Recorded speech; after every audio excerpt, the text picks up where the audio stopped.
ဟုတ်မင်္ဂလာပါကျွန်တော်တို့ပေါ့နော်မြန်မာပြည်သူပြည်သားတွေအခုလိုခက်ခဲဖြစ်နေတဲ့အချိန်မှာဘာကူညီချနိုင်လဲဆိုကျွန်တော်တို့လည်းခက်ခဲတွေအများကြီးရှိကြတာပေါ့နော်ဒီလို message ကနေမေးကြတာတွေ comment တွေပြောကြတာရှိဟုတ်ကဲ့ကျွန်တော်တို့အခုမအားလာနဲ့ကျွန်တော်တို့ဒီအခုဖြစ်နေတဲ့လက်ရှိစစ်ပွဲကိုအပြစ်အခက်ကိုပေါ့နော်ခက်တာရက်ပါပြီးရင်ကျွန်တော်တို့တွေဒီတဘာဝဘေးအထိနေရာဒီအားလုံးကိုကျွန်တော်တို့နိုင်တဲ့တာဝန်တွေကနေထမ်းဆောင်မယ်ဒီတော်လိုင်းရဲဘော်တွေထဲမှာဆိုလို့ရှိရင် CDN ဆရာဝန်ဆရာမတွေရှိတယ်ကြက်ချီနီတွေလည်းရှိတယ်နောက်ပြီးစေးဝင်တန်းတွေလည်းရှိတယ် NASMA တွေတူနာပြုတွေရှိတာပေါ့နော်ဒီအပြင်ကိုပေါ့နော်ခွန်အားနဲ့ပေါ့နော်ပြိုကျပျက်စီးနေတာတွေကယ်ဆယ်မှုအပေါင်းအစုံကိုပေါ့နော်ကူညီနိုင်တဲ့သူတွေအများကြီးရှိပါတယ်အဲ့တော့အဲ့လိုဆိုလို့ရှိရင်မအားလာဘက်ကလည်းကျွန်တော်တို့တွေအခုလက်ရှိပေါ့ရထားတဲ့နယ်မြေတွေကို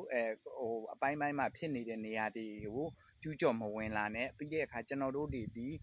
သူတို့တွေကိုသတင်းပို့မယ်ပို့ပြီးတာနဲ့ကျွန်တော်တို့ကူညီရေးလုပ်မယ်ရဲအချိန်အကန့်အသတ်တစ်ခုပေါ့ဘယ်နေ့ဘယ်ရက်ကိုပြီးပြီဆိုတာနဲ့ကျွန်တော်တို့တွေသတင်းပို့ပြီးတာနဲ့ကျွန်တော်တို့ပြန်မယ်ဆိုလိုချင်တာကအဲ့အချိန်ကျစစ်ပွဲဆက်ဖြစ်မယ်တိုင်မယ်အခုချိန်မှာပြည်သူတွေကိုငဲညာပြီးတော့သူတို့ဘက်ကတာစာနာပေးမယ်ဆိုရင်ကျွန်တော်တို့ဒီလိုမျိုးတက်ကူမယ်ကျွန်တော်တို့တွေမျိုးပေါ်ရောက်လို့မျိုးပေါ်မှာလည်းအခြေချပြီးနေရာယူမှာမဟုတ်ကျွန်တော်တို့အခုနေထိုင်ခဲ့တဲ့နေရာကိုပဲကျွန်တော်တို့ဂတိတီစွာနဲ့ပဲပြန်ပြီးတော့ပေါ့နော်စုတ်ခွာလာမယ်အဲ့တော့အဓိကကတော့မအားလာတာဂတိတီဖို့လိုပါတယ်အခုချိန်မှာပြည်သူသားအမိပြည်သူသားအဖဖြစ်တဲ့ကျွန်တော်တို့မိဘပြည်သူတွေကိုလည်းကျွန်တော်တို့ကူညီခြင်းနဲ့ကူညီခွင့်မတာဘူးပေါ့နော်မရဘူးအဲ့ဒီအတွက်ကြောင့်မလို့မြင်ရတဲ့အခြေအနေတွေမှာအရင်စိတ်မကောင်းဖြစ်ရတယ်